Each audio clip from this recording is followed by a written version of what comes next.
kepada alangkah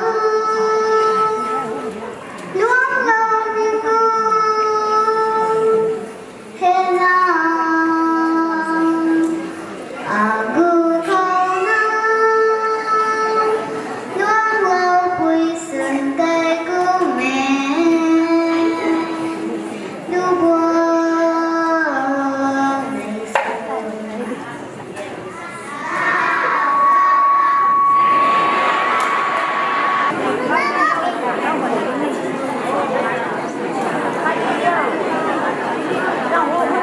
các bạn nha ngày đầu lần sập đi không Hãy subscribe cho kênh